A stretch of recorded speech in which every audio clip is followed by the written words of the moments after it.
A long time ago, in a galaxy far, far away.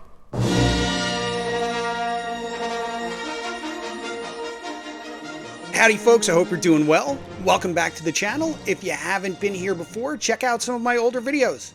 They're especially dreadful.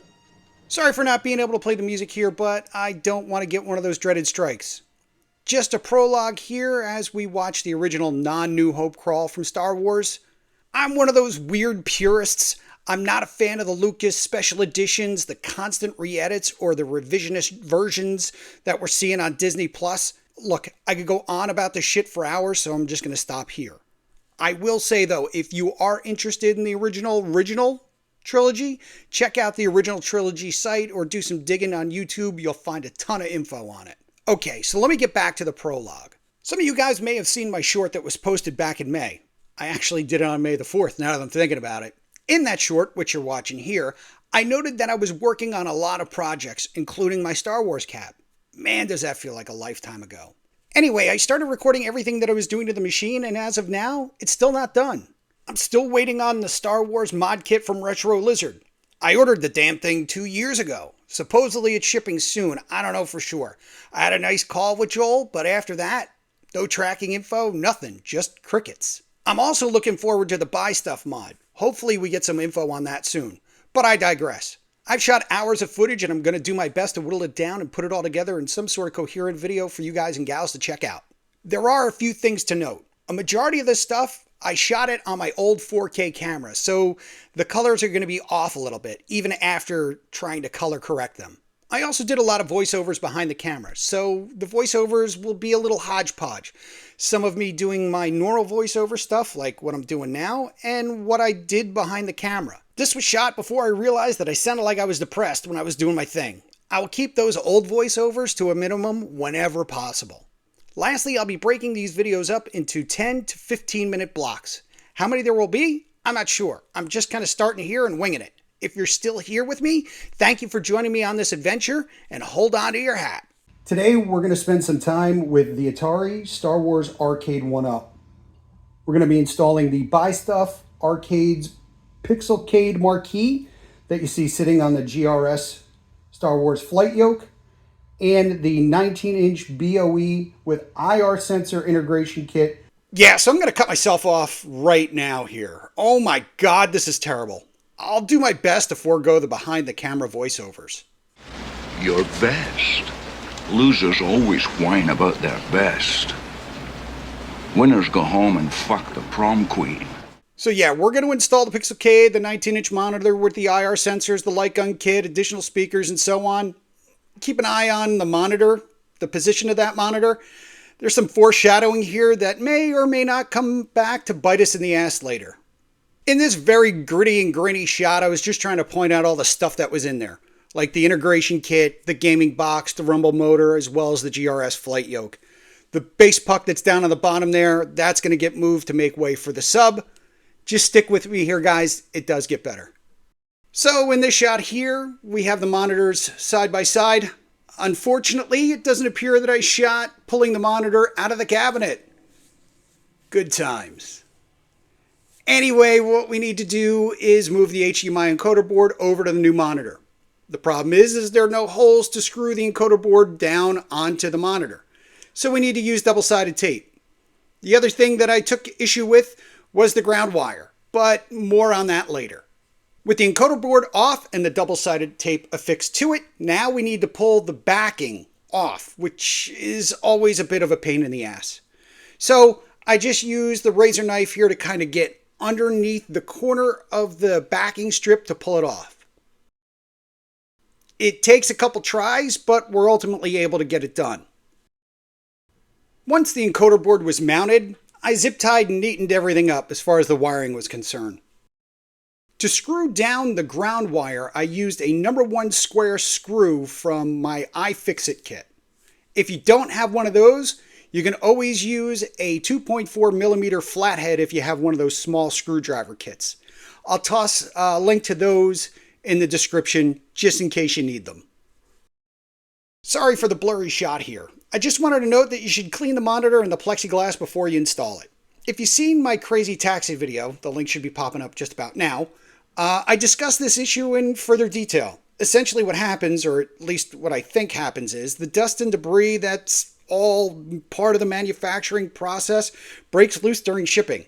Now, I prefer using Screen Mom and the microfiber cloth that comes with it, but I'm not a paid spokesperson or anything like that. I just find it does a great job on my TVs and monitors. Anyway, like I said, it's a good idea to clean everything up. Just pull the 4 screws and give the monitor and the plexiglass a good cleaning. It really sucks when you install the screen only to find that it's dirty and you got to disassemble the cabinet all over again just to clean it. Here's just a quick shot of the monitor installed. We're going to now move on to installing the Pixelcade. With the Pixelcade laid out, it's worth noting that the screws that are included are shorter. There's some dowels that are also included as well.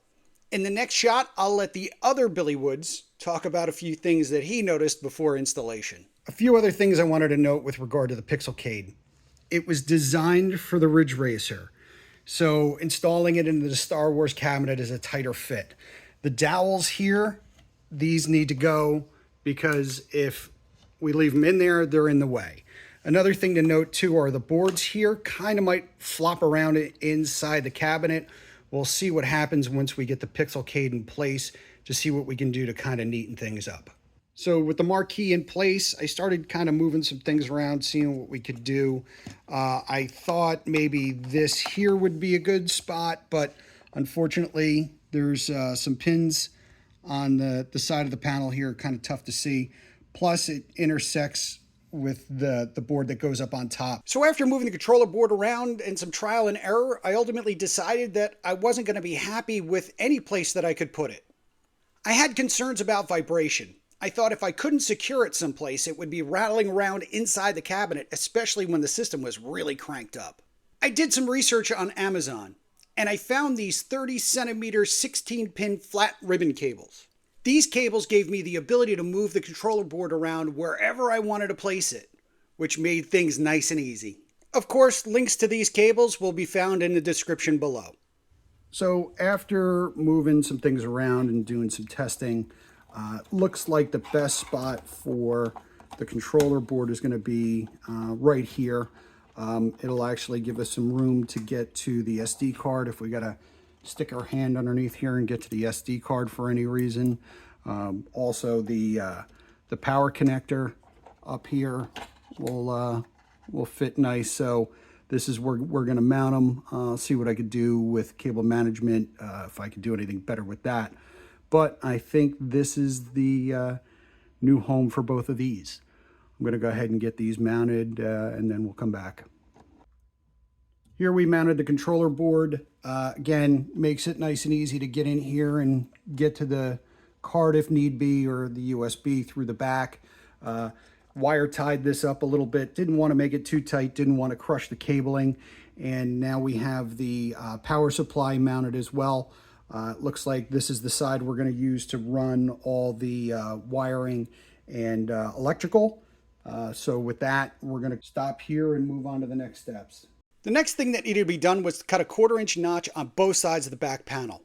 I put blue painter's tape on both sides of the panel to make it easier to mark out, as well as cut the notches. The instructions suggest using a knife. I used a Dremel as I felt it would make a nicer cut.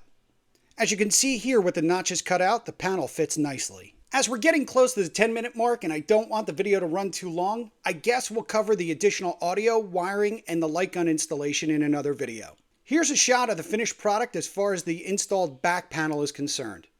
Since I've been teasing it a bit throughout the video, I guess the only thing left to do is to fire it up. Alrighty folks, here we go. 3, 2, 1, contact.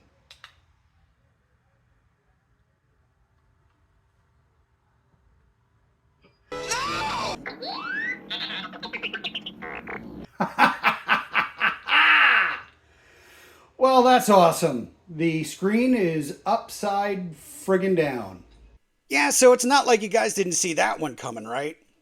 Rest assured it wasn't a big deal. It was a little bit of a pain in the ass since I had to pull a few things apart and switch around some wiring, but in the end it wasn't a big deal. Maybe we'll cover that in the next one or the next one after that. Anyway, that's it for this one, folks. If you like this video, please give me a thumbs up and subscribe. If you didn't like the video, give me a thumbs down, subscribe, and give me another shot.